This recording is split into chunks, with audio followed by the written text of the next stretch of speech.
Okay, thank you, everybody. Thanks for coming. And special thanks to Senators Murray, our ranking member on appropriations, Merkley on budget, and Senator Hassan, your ranking member on something.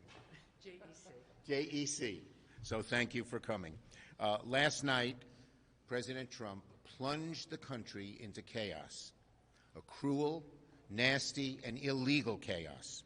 Without a shred of warning, the Trump administration announced a halt to virtually all federal grants and loans across the country. In an instant, with no precedent, no justification, no legal grounds, Donald Trump has shut off billions, perhaps trillions of dollars that help American families every single day. It's cruel. It's reckless. And this money supports states and cities, school boards, hospitals, small businesses, families, firefighters, police officers, fighting fentanyl. So many things just, boom, cut. Law enforcement, aid to the elderly, support for veterans. This decision is lawless, it's destructive, it's dangerous, it's cruel, it's illegal, and it's unconstitutional. Donald Trump has done a lot of bad things in the last week, but nothing's worse than this. It is nothing less than Project 2025 by another name. Maybe remember when Project 2025 came out during the campaign? Somehow the public found out about it. 60% of the people knew what it was, and they hated it. And yet this is the same thing in another name. Same types of slashes and things that hurt people. And who are they putting in charge? The chief cook and bottle washer of 2025, Russell Vought, to implement it. So you know what they're up to, and you know the American people hate it. People are scrambling in all of our states to figure out what it means. I've gotten hundreds of calls from everybody, Head Start, hospitals, firefighters. What does this mean? What does this mean? People are worried. People are in a panic about it. And many of our groups that get the money, whether they be governments or businesses or nonprofits, they have to make mortgage payments, they have to pay their staff, they have to keep operations running. What do you think when you've heard the funding is cut? So just about any organization, whether it's a school, a state, a police department, fire, hospital, that depends on federal grant money to run its day-to-day operations is now in danger. Thanks this morning, thanks to Donald Trump, health care for seniors and veterans is at risk. Thanks to Donald Trump, mass transit and workers getting to and from work will have a difficult time. Thanks to Donald Trump, there's new taxes for Americans everywhere, a new tax on active military duty and spouses. They totally eliminate the child tax credit, and they tax Social Security benefits.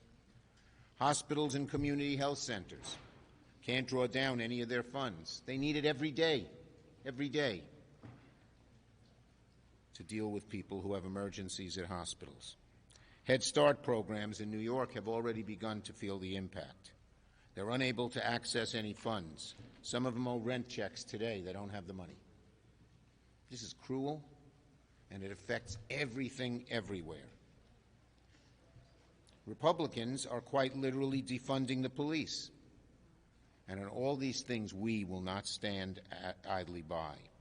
The blast radius of this terrible, unconstitutional, and illegal decision is virtually limitless. Its impacts are going to be felt over and over and over again by families, and we are already in touch with families and people throughout the country to mobilize them against this cruelty, this blatant assault on Americans.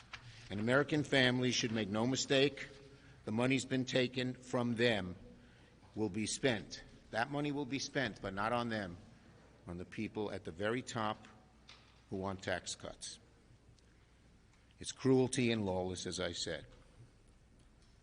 Does this cruel action hold down the price of your groceries? No, it'll probably raise it. Just yesterday, even before they did this, I was in upstate New York talking about funding to stop the scourge of bird flu because eggs are $6. You hold back the funding that farmers need to do that, price will go up higher. That's just one small instance of how much this affects things.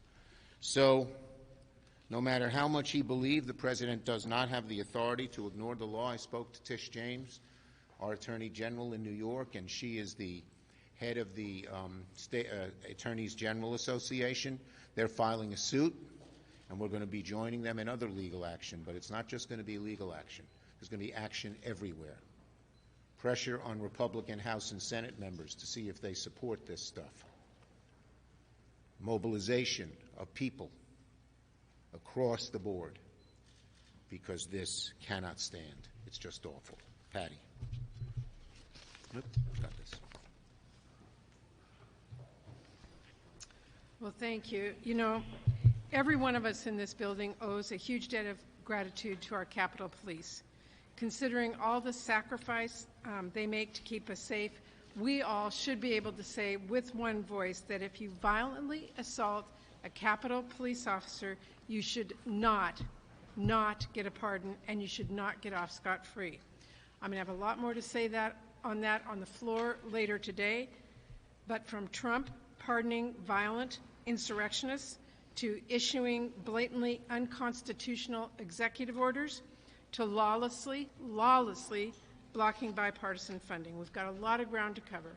And today I want to talk about the OMB guidance the Trump administration issued in the dead of night. In a brazen and illegal move, the Trump administration is working to freeze huge chunks of federal funding passed into law by Republicans and Democrats alike. Now, not even 24 hours later, they are issuing new guidance trying to clean up the massive mess they've made, saying, wait, we don't actually know what we're doing. But they are still leaving needless uncertainty about what actually is happening, and they are still, let me make that clear, still withholding approved funding all across the government.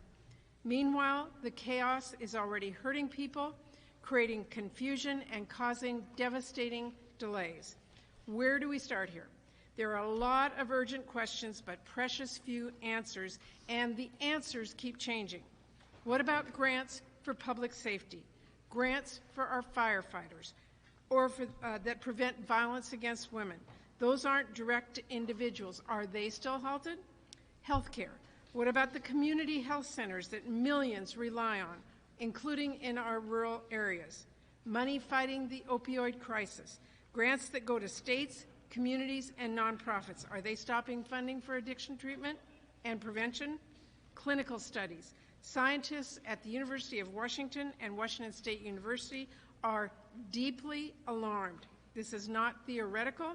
Research projects will collapse. Staff will be furloughed or laid off.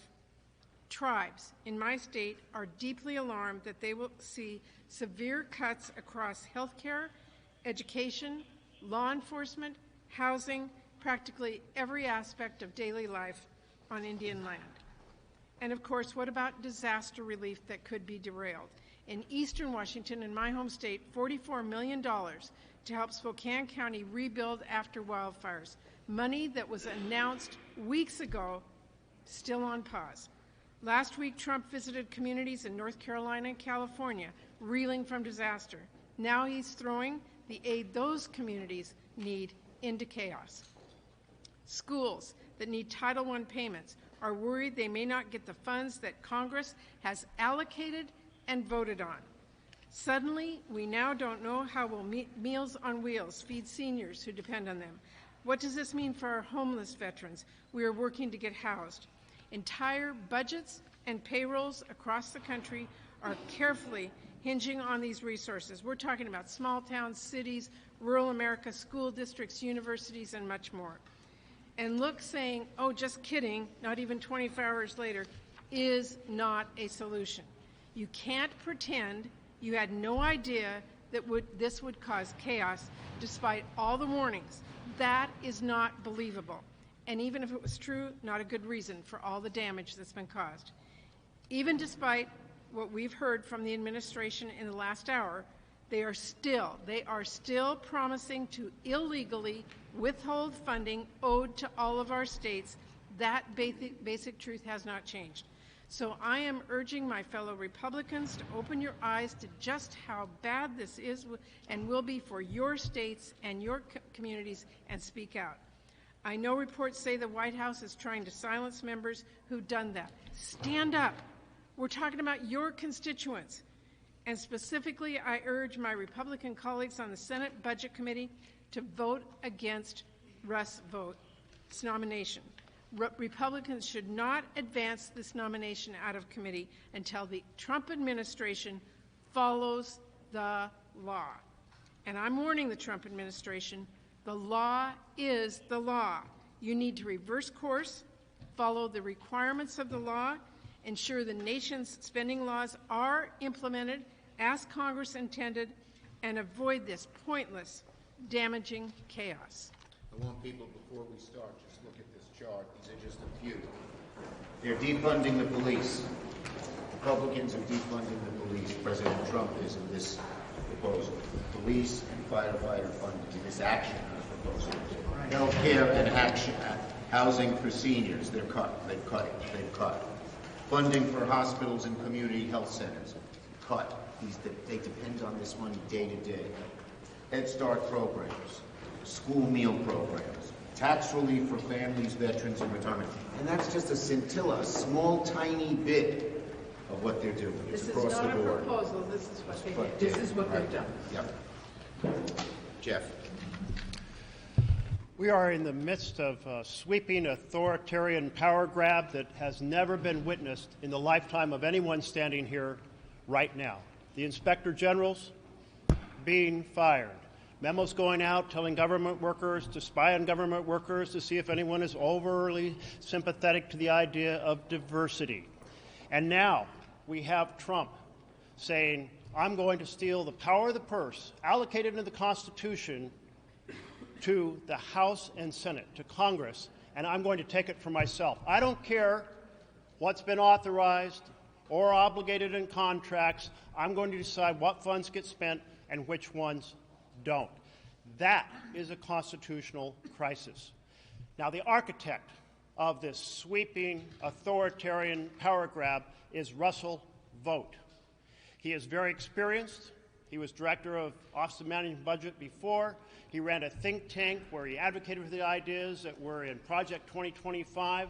Then he became the architect of Project 2025. And then in the nomination process, he said he has a three-part plan. He laid out the first part, an attack on America's families. This is a great betrayal of what Trump ran on. Part two, run up a massive deficit of trillions of dollars. Part three, give massive tax breaks to the richest people in America. Well, last night, part one, the attack on American families, went into full gear. And that's what we're facing right now. So, we, the Senate Democrats, are standing in the way of this sweeping power grab and saying no, saying it is not acceptable, saying it is cannot be business as usual. We are calling upon our Republican colleagues to join us, because this isn't D's versus R's, this is not blue versus red. This is an imperial authoritarian president attacking the powers of Congress allocated in the Constitution of the United States of America.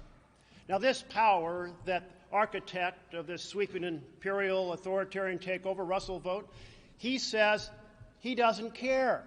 He doesn't care that we had the 1974 Impoundment Control Act. He doesn't care that the Supreme Court found it unconstitutional. He said the president disagrees that it's unconstitutional for the president to grab the power of the purse, and that he agrees with the president and that he's going to do it. Well, last night we found out he is doing it, and that's why he has become the most dangerous man, and we must stand together to make sure that this sweeping authoritarian effort is stopped. From the firing of the IGs to government workers being called to spy on each other and then fired, to this grab of the power of the purse.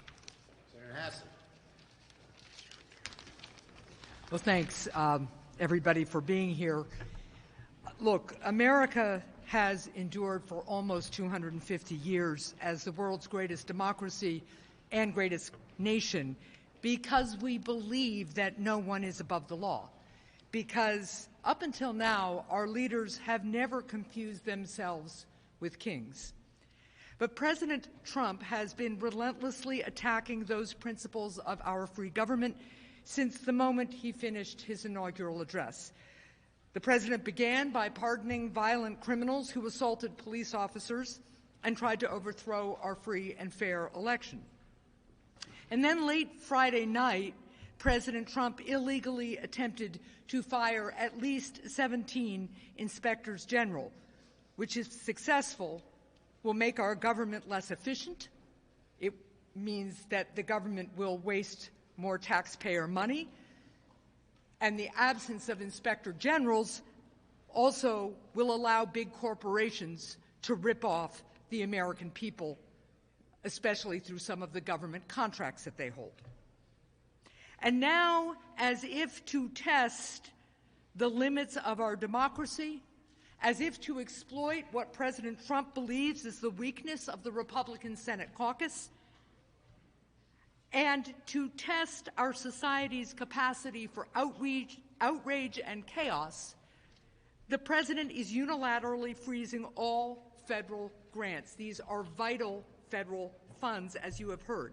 This act is illegal. The president is required to spend the money appropriated by Congress. The Supreme Court has ruled that the Impoundment Control Act, which prevents a president from unilaterally holding back funds, the Supreme Court has ruled that that is constitutional. Equally as important, and perhaps more important, is that this action will hurt people all across the country. President Trump's order defunds police departments even as law enforcement officers are trying to keep us safe. It imperils disaster relief as fires rage.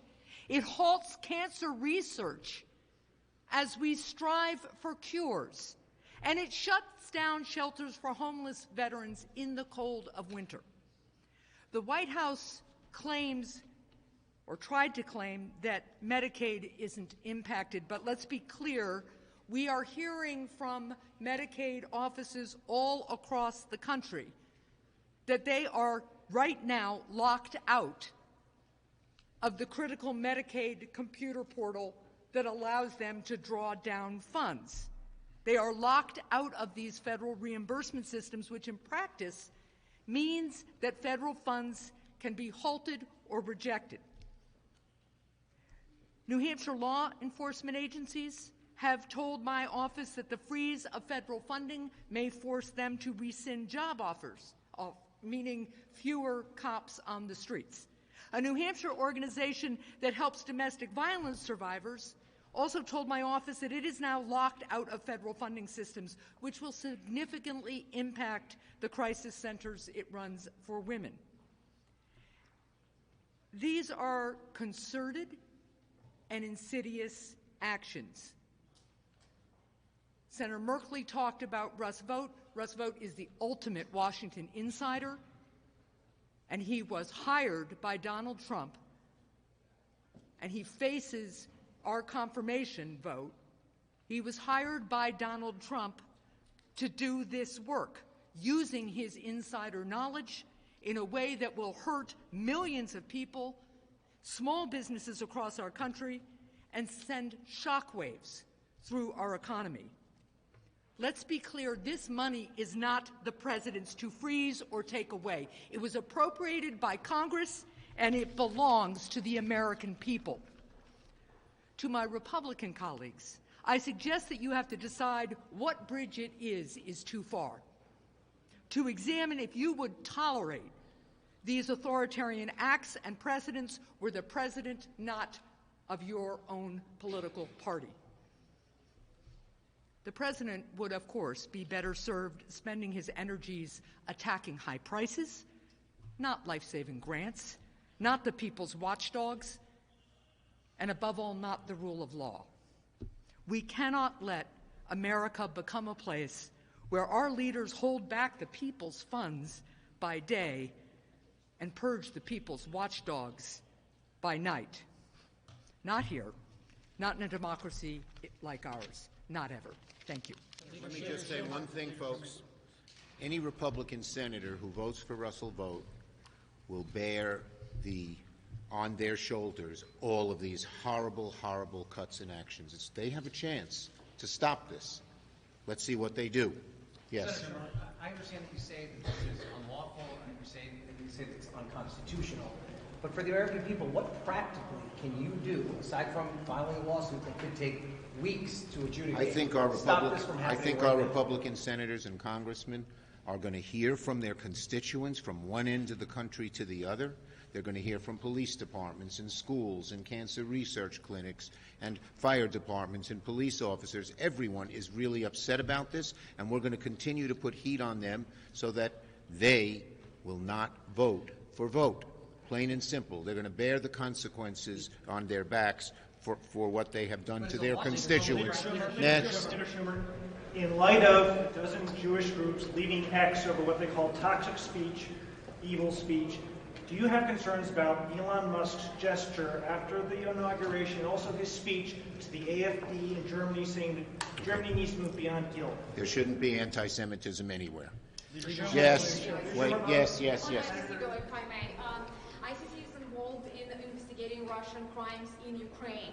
Do you think any sanctions from the United States on ICC may undermine the efforts to bring Russia to justice? One of the reasons that every Democrat but one voted against the ICC bill was not that we didn't want to make sure that we did everything we could to stop their anti-Semitic actions against Israel, but because we cared about Ukraine, we cared about Darfur, we cared about many other things, bad things that they were doing. Yes. The Republican counterparts suggested they were going to be in communication with the White House about the OMB thing to get some more clarity.